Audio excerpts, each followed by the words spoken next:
হারাম উপার্জন করে, অন্যায়ভাবে সম্পদ আহরণ করে আপনি অনেক পয়সা কড়ি করেছেন, অনেক অ্যাসেট করেছেন, গাড়ি বাড়ি করেছেন, এগুলো দূর থেকে মানুষ দেখে আপনাকে মনে করবে আপনি অনেক সুখে আছেন। বাট আপনি জানেন যে আপনি একজন সহজ বাংলা চোর, আপনি একজন প্রতারক, আপনি একজন দুর্নীতিবাজ, আপনি জাতীয় সম্পদ লুণ্ঠনকারী। এটা আপনি নিজেকে নিজে জানেন। আপনার ভেতরে যখন এই জিনিসটা আসে তখন এই সুখগুলো একটাও আপনাকে মানসিক প্রশান্তি দিবে না, কারণ দিন শেষে আপনি জানেন যে এগুলো সবগুলো রক্তচোষা টাকা।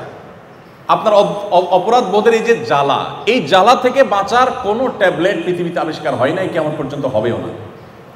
আপনাকে এটা সারা জীবন বয়ে যেতেই হবে।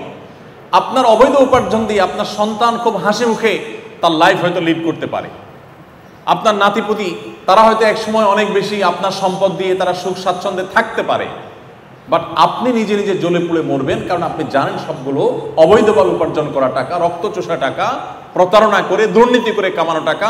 এই যে অপরাধ বোধের যে একটা জ্বালা থাকে, এই জ্বালা থেকে কোনো মানুষ রক্ষা পেতে পারে না। প্রত্যেকটা মানুষকে প্রতিটা অপরাধ কিন্তু তাকে জ্বালা দিতে থাকে।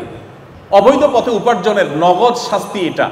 আপনাকে দেখে সুখী মানুষ হতে পারে, কিন্তু আপনার চেয়ে দুঃখী মানুষ আরেকটা পাওয়া যাবে না। আর এর বিপরীতে আসি, আপনি যদি প্রতিজ্ঞা করেন যে আমি আমার কর্মজীবনে কখনো অসৎ উপায়ে 1 টাকা অবলম্বন উপার্জন করব না, এটা যদি আপনি প্রতিজ্ঞা করেন, এটা যদি আপনি ধরে রাখতে পারেন, দিন শেষে সন্দেহাতীতভাবে আপনার সাময়িক কষ্ট হবে, কারণ আপনার গাড়ি বাড়ি হয়তো ওইরকম হবে না, আপনার হয়তো এরকম ব্যাংক ব্যালেন্স হবে না, আপনার হয়তো এরকম সামাজিক অবস্থান হবে না, আপনার হয়তো দৃশ্যমান সম্পদ থাকবে না। এর কারণে আপনার হয়তো সাময়িক কষ্ট অনুভব হতে পারে, কিন্তু নিশ্চিত করে বলা যায়, এবং আমরা কেউই হয়তো দ্বিমত করব না, যে আপনার সততার সাথে পার করা জীবনের অর্জন যদি কম হয়, আপনি একটা কুড়ে ঘরে আছেন, একটা কোনো রকম তৈরি করে একটা বাড়িতে আছেন, কোনো রকম একটা গাড়িতে চলেন, বা আপনার প্রাইভেট গাড়িও নেই, এই যে জীবনটা, এই জীবনটার মধ্যে আপনার একটা প্রশান্তি থাকবে। আপনি জানেন আপনি কোনো অবৈধ উপার্জন করেননি, আপনার প্রতিটি পয়সা টনটন করে বাঁচবে, আপনার বাড়ি, আপনার আবাসন, আপনার সব কিছু সম্পূর্ণ হালাল টাকায়। এই যে একটা উপলব্ধি, এটা আপনাকে মানসিকভাবে এতটাই প্রশান্ত করবে যেটা আপনি কল্পনা করতে পারেন না। সম্মানিত উপস্থিতি, আমি বহু হারাম টাকায় সম্পদশালী হওয়া মানুষের সাক্ষাৎকার নিয়েছি, তাদের একান্ত আলাপ শুনেছি। তাদের কথাগুলো শুনে আমার কাছে এটাই মনে হয়েছে যে হারাম উপার্জন করে মানুষ কখনোই মানসিক প্রশান্তি অর্জন করতে পারে না। বাহ্যিকভাবে মনে হতে পারে সে অনেক সুখী, সে আসলে সুখী হওয়ার কোনো ওয়ে নাই। আর কোরআনে কারিমের একটি আয়াত আছে যেটি আমাদের জন্য গুরুত্বপূর্ণ। কেন গুরুত্বপূর্ণ? আয়াতটা আমি পরে বলছি। গুরুত্বপূর্ণ এই জন্য যে আমাদের দেশের মানুষের মধ্যে একটা ধারণা, মুসলমানদের মধ্যে একটা ধারণা তৈরি হয়ে গেছে যে টাকা হইলে বাঘের কল্লাও পাওয়া যায়। একটা প্রবাদ আছে, টাকা হলে বাঘের কল্লাও পাওয়া যায়, তার মানে টাকা হলে সবই পাওয়া যায়। অতএব আমার প্রথম প্রায়োরিটি হলো টাকা কামাই করা, বৈধ অবৈধ দেখা দেখি দরকার নেই, টাকা আসুক। টাকা এসে গেলে যেহেতু বাঘের কল্লাও পাওয়া যাবে, অতএব টাকা দিয়ে আল্লাহরও পাওয়া যাবে।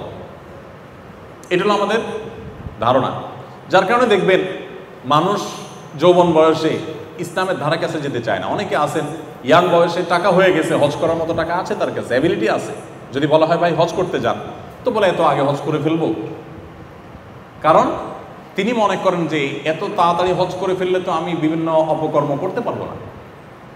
এই জন্য হজটাকে রেখে দেন যে আমি বৃদ্ধ বয়সে হজ করব, তাহলে এর মধ্যে যা দরকার সব করে নিব, শেষ বয়সে একটা হজ করে ওমরা করে দাড়ি রেখে টুপি রেখে জুব্বা জামা লাগায়া মসজিদে গিয়ে বসে তসবিহ হাতে নিয়ে তবলিগে যে বিভিন্নভাবে আমি দিনদার হয়ে যাব, আর আমার প্রিভিয়াস লাইফ যেটা, এটা টোটালি দাঁড়িয়ে থাকবে হারামের উপরে। আমরা অনেকে ইসলামটাকে ঠিক এইভাবে পালন করার চেষ্টা করি, অথচ বাস্তবতা হলো যে আমার পেছনের ইতিহাস, অতীত মানুষ না জানতে পারে, আল্লাহ তাআলার কাছে রেকর্ড আছে, আর বান্দা হক আল্লাহ তাআলা মাফ করবেন না। এই জন্য আমি এখন সম্পদ কামাই করে নেই, একটা সময় আমি ফেরেশতা হয়ে যাব, এটা একেবারেই একটি ভুল জায়গা এবং ভুল চিন্তা। আল্লাহ তাআলা কোরআনে কারিমে বলেছেন, ইয়া আইয়ুহার রাসূলু কুলু মিনাত তাইয়্যিবাত, হে রাসূলগণ, সমস্ত নবী রাসূলদের প্রতি আল্লাহ তাআলা কমন একটা নির্দেশ জারি করছেন, কুলু মিনাত তাইয়্যিবাত ওয়া'মালু সালিহা। সমস্ত নবী রাসূলদেরকে আল্লাহ বলছেন, হে রাসূলগণ, আপনারা হালাল ভক্ষণ করুন, হালাল উপার্জন করুন। এরপরে বলেছেন ওয়া'মালু সালিহা, এবং নেক আমল করুন। তাহলে ভালো কাজ আগে না হালাল উপার্জন আগে? হালাল উপার্জন আগে।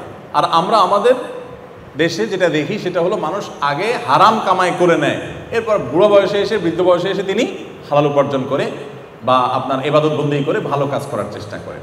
তো এটা হলো আমাদের ভুলের জায়গা। এই জন্য আমি আপনাদের প্রতি বিনীতভাবে অনুরোধ করতে চাই, আপনারা সৎ পথে চলবেন সারা জীবন, এবং এই সংকল্প আপনারা এখন থেকে করে ফেলুন। এটাতে আপনারা সাময়িকভাবে মনে হবে পিছিয়ে আছেন, অনেকের সাথে প্রতিযোগিতা আপনি তার সাথে তাল মিলাতে পারেন নাই, তার পর্যায়ে থাকতে পারেন নাই, কিন্তু প্রকৃত অর্থে মানসিক প্রশান্তি আপনি অনুভব করবেন। আস-সুন্নাহ ফাউন্ডেশন, উম্মার স্বার্থে সুন্নাহর সাথে।